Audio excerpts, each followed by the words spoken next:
Bu Nadia, sudah ramai diperbincangkan terkait statement Menteri Kesehatan yang mengingatkan jika pria yang berukuran celana di atas 33, 32, maka resikonya adalah obesitas dan memiliki angka harapan hidup lebih rendah. Nah, ini agar publik lebih paham kondisi seperti apa yang dikategorikan sebagai obesitas, Dokter Nadia. Ya, jadi pertama untuk mengukur kita obesitas atau kelebihan berat badan atau enggak, Mbak Lia, ada dua ya ukuran yang masyarakat sebenarnya udah tahu. Yang pertama adalah indeks massa tubuh atau IMT, yang kedua adalah lingkar pinggang ya. Karena kalau indeks massa tubuh itu kan membandingkan tinggi badan dengan berat badan. Yang kalau kita ketahui bahwa indeks massa tubuh itu ukurannya kan misalnya untuk yang normal itu adalah 25, kemudian kalau yang kelebihan berat badan itu 25 sampai 27, dan yang overweight itu adalah lebih dari 27. Nah, Mhm. tetapi IMT tadi itu tidak mempertimbangkan massa otot atau massa lemak. Nah, makanya kemudian ditambahkan juga perlu untuk mengukur lingkar pinggang. Karena nanti di lingkar pinggang ini kita akan mengetahui apakah kita mengalami yang kita sebut sebagai obesitas sentral. Karena kan lemak paling sering numpuknya di bagian perut ya, Mbak Baik, Lia ya. mhm. Nah, jadi itu yang kemudian menjadi dua ukuran. Nah, lingkar pinggang kalau kita lihat lingkar pinggang pada perempuan itu harus kurang dari 80, sementara lingkar pinggang pada pria itu kurang dari 90 cm. Baik. Nah, mengapa kemudian jadi ukurannya 33? Karena kita tahu kalau ukuran celana 33 itu lingkar pinggangnya antara 81 sampai 85 gitu ya. Mhm, Nah, mhm. jadi itu kalau buat laki-laki dengan tadi bahwa kita jangan sampai melewati batas daripada kelebihan daripada atau kita sebut sebagai obesitas sentral ya, mengalami obesitas sentral yang artinya penumpukan lemak di perut kita itu sudah melebihi dari yang seharusnya. Mhm, artinya ini kalau IMT saja tidak, bisa dihitung begitu ya, kan banyak juga mungkin, kasusnya orang yang mungkin, tubuhnya kalau dia secara keseluruhan terlihat masih lebih, langsing atau kurus begitu, tapi mungkin bagian perutnya saja sudah buncit dikatakan seperti itu ya, Dokter Nadia?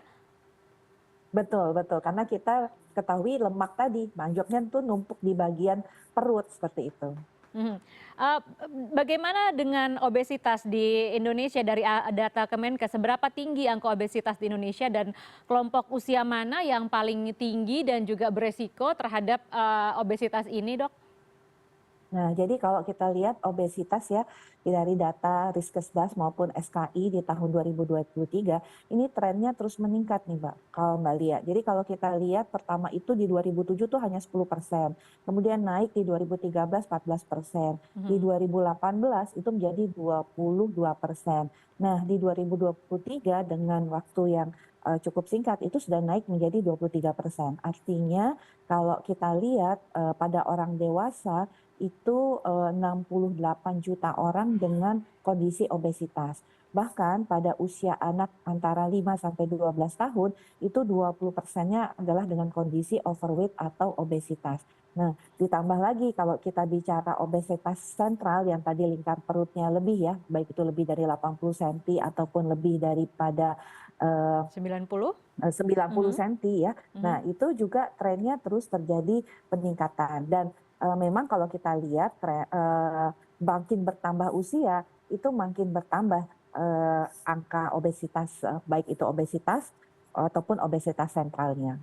Artinya untuk yang kelompok usia yang tinggi dan juga beresiko tidak hanya usia lanjut saja, tetapi anak-anak juga sekarang, sudah mengalami, hal yang sama begitu, Dok?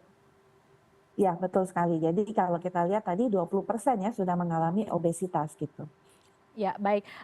Baik terkait dengan gejala, apa saja gejala obesitas dan gimana caranya mengukur obesitas itu? Karena tadi dokter hanya sebutkan di BNI, kemudian juga ada lingkar perut tadi, seperti apa, Dok? Ya, jadi mungkin mengapa kita perlu mengingatkan masyarakat ya, satu bahwa tadi kita melihat trennya itu terjadi peningkatan. Nah, yang kedua adalah kita tahu sebenarnya kan penyakit tidak menular ini adalah kita mengendalikan atau mengkontrol ya Mbak Lia faktor-faktor resiko. Nah, termasuk misalnya obesitas atau kelebihan berat badan. Kemudian kalau kita jangan sampai kemudian kita menderita hipertensi atau jangan sampai kita menderita sakit gula. Karena Mhm. ketiga kondisi ini bisa nanti kalau tidak kita cegah ataupun kalau kita sudah menjadi sakit, tidak kita kontrol, kita bisa menjadi penyakit yang lebih parah, yaitu misalnya serangan jantung, stroke, kemudian gagal ginjal. Nah, ini yang tentunya kita tidak inginkan kan. Tadi kita ketahui bahwa kita itu ada 12 tahun di masa lansia kita itu hidup dalam kondisi kesakitan. Artinya bolak-balik ke rumah sakit karena berobat misalnya karena darah tinggi, karena dia penyakit gula atau karena stroke dan sebagainya. Nah, makanya kita harus kontrol nih obesitas, hipertensi, dan DM. Nah, faktor penyebab obesitas ini apa sih? Pertama gaya hidup ya, Mhm. sedentary ya Mbak Lia ya. Sekarang kan terutama gaya hidup sedentary kan apa-apa semua bisa dikerjakan sambil duduk. Semua Mhm. datang, Mhm. makanan datang, pesanan datang, mau beli apa juga ada. Nah, jadi aktivitas yang fisik yang kurang, kemudian ada lingkungan yang kita sebut sebagai lingkungan obsesogenik. Jadi di mana lingkungan di sekitar kita itu mendorong kita untuk bisa menjadi obesitas ya, karena misalnya minum minuman yang terlalu manis, tapi balik lagi nggak olahraga, tidak ada aktivitas ya, atau makan makanan cepat saji, itu juga yang harus dipertimbangkan. Nah, gimana ngukurnya? Ngukurnya mudah banget tuh Mbak lihat tiap Mhm. bulan selalu atau kalau memang memungkinkan tiap minggu timbang berat badan. Kalau tinggi Timbang ya? badan kan nggak Mhm. nambah-nambah ya Mbak Ya. Lia ya, Mhm. tapi Mhm. kan berat badan menambah ya. Jadi tiap minggu atau minimal 1 bulan sekali periksa tinggi badan dan berat badan. Itu kan gampang tinggal pakai timbangan. Dan juga lakukan ukuran atau mengukur lingkar pinggang kita. Kan kita gampang tuh tinggal pakai tali meteran lah gitu ya. Mhm. Kemudian kita ukur lingkar pinggang kita. Kalau dia sudah lebih 80 atau 90, nah udah mulai deh kita tingkatkan tuh aktivitas fisik kita. Kita olahraga, kita apa untuk kemudian menurunkan. Karena bahayanya itu kalau obesitas sentral adalah lemak.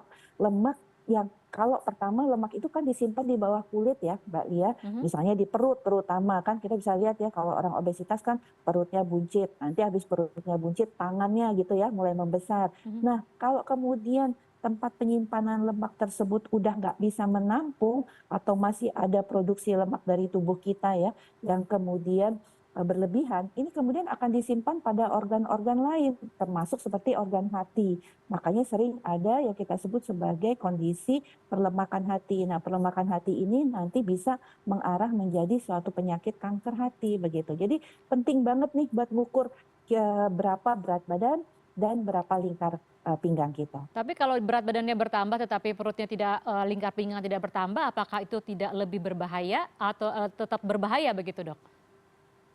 Ya, itu sebenarnya lingkar pinggang itu adalah massa otot dan massa lemak ya. Jadi kalau berat badan bertambah kan mungkin bisa massa ototnya yang bertambah gitu ya Mhm. kan. Tapi kalau yang kenapa kita tahu ya mungkin kenapa sih ukurannya mesti 33, sebenarnya untuk memudahkan masyarakat kan. Kalau ngukur-ngukur 80 atau 90 saya aja kadang-kadang lupa ya, tapi kalau Mhm. masyarakat ingat, "Oh batas celana saya ini mesti 33," gitu ya kan, itu akan lebih mudah. Karena itu menunjukkan komposisi lemak yang sudah terakumulasi di bagian perut kita.